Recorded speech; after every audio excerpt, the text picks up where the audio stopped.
What if the so-called grand finale of Downton Abbey wasn't the end at all? What if it was just the calm before another storm, a quiet pause before the Crawley's story takes a bold new turn? Because while the credits may have rolled, every clue we've seen suggests the world of Downton might not be finished. In fact, it might be preparing for its most dramatic chapter yet. Even though the latest film was presented as a farewell, the idea of returning to Downton Abbey's halls hasn't been ruled out.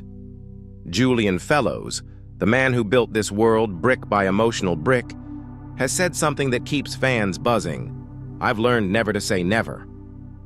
That single phrase, so casual and cautious, feels like a key left under the doormat, a hint that there's still life inside the estate. His comments came just after filming wrapped on the third movie, making them sound less like nostalgia and more like a quiet promise. Let's remember where that film left us. The year is the 1930s. Robert Crawley, the 7th Earl of Grantham, played by Hugh Bonneville, is thinking about passing Downton down to his daughter, Lady Mary, portrayed by Michelle Dockery.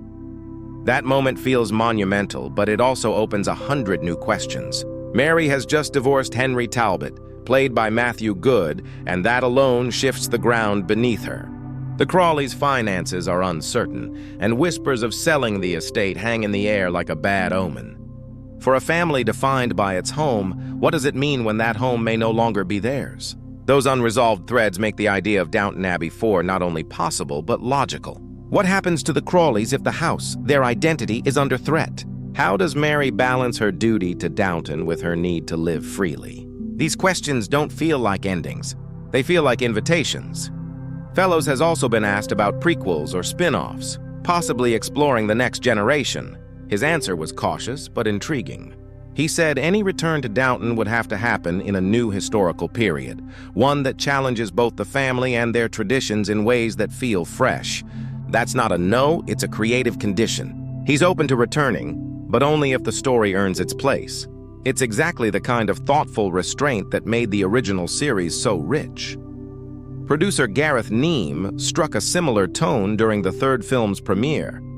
He said the movie offered a proper send-off for the main characters, but also hinted that this wasn't necessarily the end of Downton Abbey. That small phrase, "not necessarily the end," was enough to keep hope alive. Because Downton isn't just about one generation or one storyline. It's about the continuity of a world that keeps changing while trying to hold on to what matters. Think about Downton's timeline. The TV series ended in 1925. The first movie picked up in 1927, and the third one carried us into the 1930s. That steady march through history feels intentional. The 1930s were an era of global uncertainty, economic depression, political shifts, new technologies, and all of it would collide directly with the traditions that define the Crawleys. There's so much room to explore how a family built on stability copes with a world that refuses to stay still.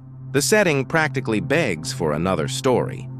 Of course, Fellowes is busy with his HBO series The Gilded Age, but that doesn't mean he's cut ties with Downton.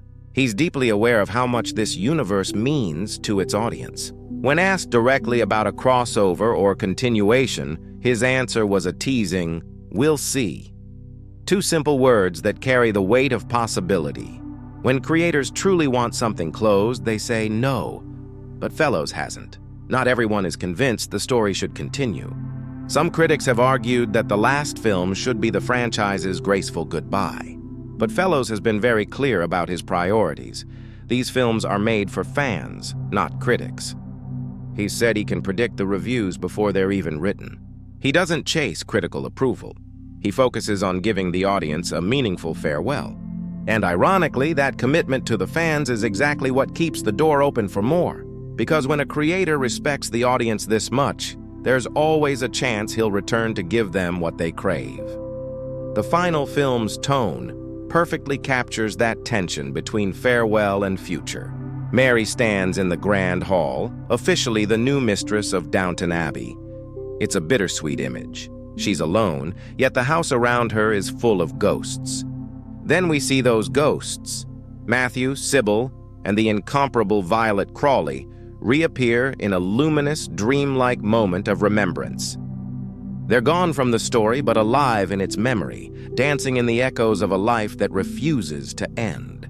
That moment doesn't just honor the past, it quietly suggests there's still something left to say. Mary's story is far from over. She's strong but isolated. She carries responsibility, but her personal life feels unresolved. There's a tension between her independence and the expectations pressing on her. A fourth film could explore that conflict in a way that resonates with both old fans and new viewers. How does a woman who once fought to modernize her family's estate adapt when the world outside changes faster than she can? Can she keep Downton alive without losing herself in the process? These are universal questions disguised as aristocratic dilemmas. And then, of course, there's the next generation. Even if the Crawley children don't take center stage yet, their presence could reshape the story's direction. Downton has always been about legacy, who inherits not just property, but purpose. Watching a younger generation face a world on the brink of war would add a powerful emotional layer. They would carry the name, but would they carry the values? That's a question worth a film on its own. The beauty of Downton Abbey has always been its ability to balance history and emotion, elegance and tension, grandeur and intimacy. It's not just about titles and estates, it's about how people adapt when their world starts to slip away. The third film captures that spirit but leaves enough space for another story to bloom. The financial strain, Mary's personal crossroads, the uncertain fate of the estate, all these threads are open, waiting for resolution, and the 1930s are fertile ground. The Great Depression hits Britain differently than it did America, but its effects ripple through every social class. Servants face layoffs, landowners face impossible debts, and women like Mary must navigate leadership in a world that still doubts them. Add to that the looming shadows of political unrest across Europe, and you have the perfect backdrop for drama, romance, and reinvention. A fourth film could take all those historical pressures and weave them through the Crawleys' personal struggles, turning domestic decisions into matters of survival and identity. What makes this especially exciting is the emotional symmetry. The so-called grand finale gave fans closure, but it also planted seeds. It was designed like a resting heartbeat, not a flatline. The story exhaled but didn't die, and that's why so many fans felt both satisfied and hungry afterward. It's rare for a franchise to manage that balance, but Downton has always thrived on balance. Old and new, love and duty, loss and endurance. Every contradiction becomes part of its strength. If a fourth film does happen, it wouldn't need to reinvent Downton Abbey. It would simply need to explore the changes it's already hinted at. A world shifting under the weight of modernity, a family redefining itself under a new generation, a woman discovering that leadership is both freedom and burden. That's not nostalgia, it's evolution. Even the simplest details could carry symbolic power. Imagine Downton not as a museum piece, but as a character still learning how to live in a changing world. Imagine Mary facing choices that would have shocked her mother or grandmother. Imagine new relationships, alliances, friendships, rivalries that challenge what the Crawley name even means. That's where the next film could shine, not by repeating old formulas, but by showing growth rooted in history. Ultimately, the strength of Downton Abbey has never been in its surprises. It's been in its consistency, the sense that life goes on, even after tragedy, even after goodbyes. The final film might have felt like an ending, but its very themes, continuity, legacy, endurance, point toward more. A world this layered doesn't close easily. So, will there be a Downton Abbey 4? There's no official confirmation yet. But everything we know, the creator's words, the unfinished storylines, the unresolved emotions, the historical potential, suggests one thing. The story isn't over.